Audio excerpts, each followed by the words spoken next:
it was impossible to not have it be an offensive nightmare of a movie. And 90% of my black friends are like, dude, that was great.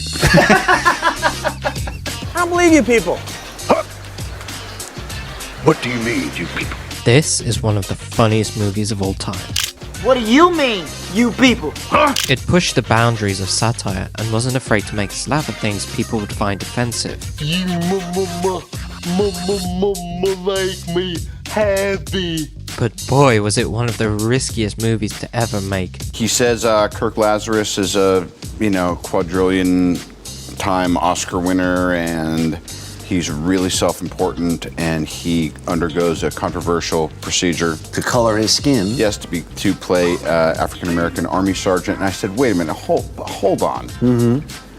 This is a stupidest idea I've ever heard. And he goes, I know, isn't it great? Yeah. And I thought, well, in the right context, it could be entertaining or it could be disastrous. Yeah. The actors starring in this film would be taking a huge risk towards their careers.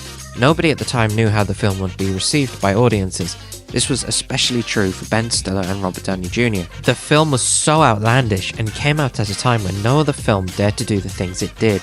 To put it into perspective, when Tropic Thunder released, it was surrounded by other comedy movies such as Superbad, Hot Fuzz, The Simpsons Movie, Shrek the Third, Ratatouille, Juno, Step Brothers, and Pineapple Express. Listen, there's a crazy buzz about this movie because it is so funny. On the other hand, there are people who say you can't have Robert Downey Jr. in blackface. There are other people saying there's this whole situation of the character you play who is mentally disabled, and some of the language that is used there. When the film came out, it did receive backlash as some people took offense. However, as controversial as it was, Ben Stiller, who acted in, wrote and directed this movie, didn't want to make a standard comedy film that was simply just offensive for the sake of laughter.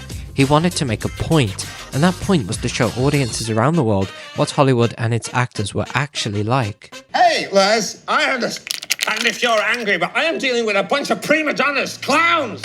Straight from the start of the film, we get a host of fake trailers which reflect the exact nature of Hollywood. From epic action blockbusters that can't stop getting sequels, to bizarre comedy slop, and to films which aim to gain about 50 awards. In today's world, Marvel is washed up but trying to bring itself back. Star Wars is dead, Netflix pumps money to generic slop that no one finds funny. The list goes on and on. There are several characters which are representations of Hollywood stereotypes. Kirk Lazarus is the insecure method actor who takes it too far. Tug Speedman, the washed up action star chasing for significance and relevance again. Jeff Portnoy, the gross out comedian stuck in the typecast. And Les Grossman, the narcissistic, profane studio executive who cares about only one thing: profit. No, we don't negotiate with terrorists. Honestly, these character portrayals are not far off from what we have seen in the real world. Studio executives who are out of touch with what audiences want and only care about profit.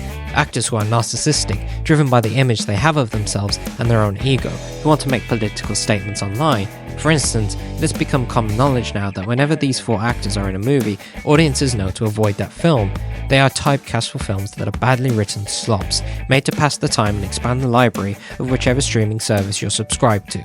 The Rock is a perfect example that Tropic Thunder makes fun of. The hierarchy of power in the DC universe is about to change. An actor who signs up for any franchise there is, wanting to make a big name for himself and have significant roles despite having barely any acting skills, whose ego is so big he can't contractually lose a fight against another character in a movie he is in. Actors will do anything for money. Robert Downey Jr. is also an example of this, coming back to a franchise that is dying after being given a very meaningful, deep arc as one of the most iconic superheroes in cinema. Is the door to Iron Man totally closed? Because I don't believe it is. Oh, well, let me ask you the question.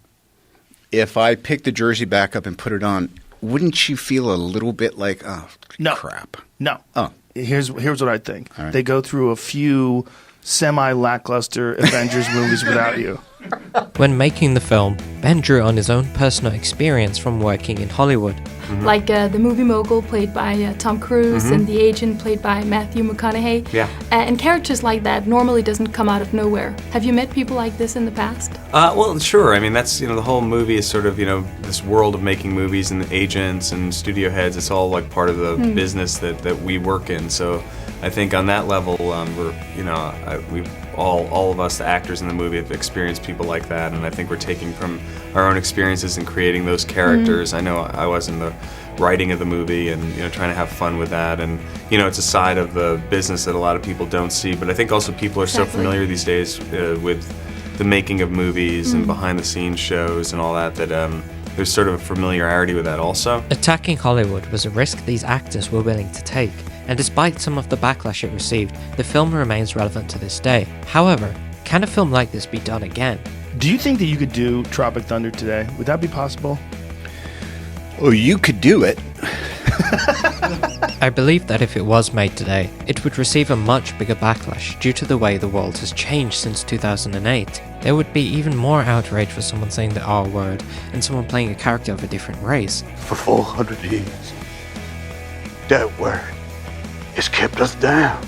But Tropic Thunder stood the test of time. Most people could recognize the characters were self-absorbed idiots, and watching them team up in the end for a rescue mission to save Tug was hilarious, putting aside their differences and recognizing their own insecurities. It was a good script and a good film that a lot of people enjoyed. What is this? What? Come on. Did you bump your head? What is this? That's the new poster, man. I think it rocks. That's the new poster. Yeah. Aren't people gonna get mad though when they go to the movie and there's no panda and no Iron? They won't, because they've already seen both Kung Fu Panda and Ironhead, okay? And they know that these guys... What? The actors actually gained a lot of respect for being able to pull off this movie, thanks to their great acting skills. I know who I am. I'm a dude, plain a dude, disguised as another dude, plain and simple. You're the dude who don't know what duty is. You're a dude who don't know what duty is. Yes, I do. Dude, you don't know who you are. Sure I do. No, you don't. I know for sure. 2008 was a different time. There was a lot more openness to humor and a lot less restriction.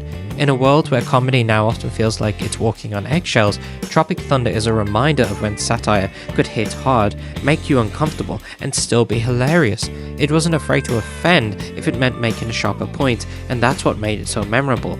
It's not just a movie, it's a time capsule of when comedy dared to be bold, unapologetic, thought-provoking, take risks, and challenge the status quo. If you stuck around to watch the entire video, I just want to say thank you so much. Feel free to hit that subscribe button and like button, as I have more content for you guys soon. Peace out.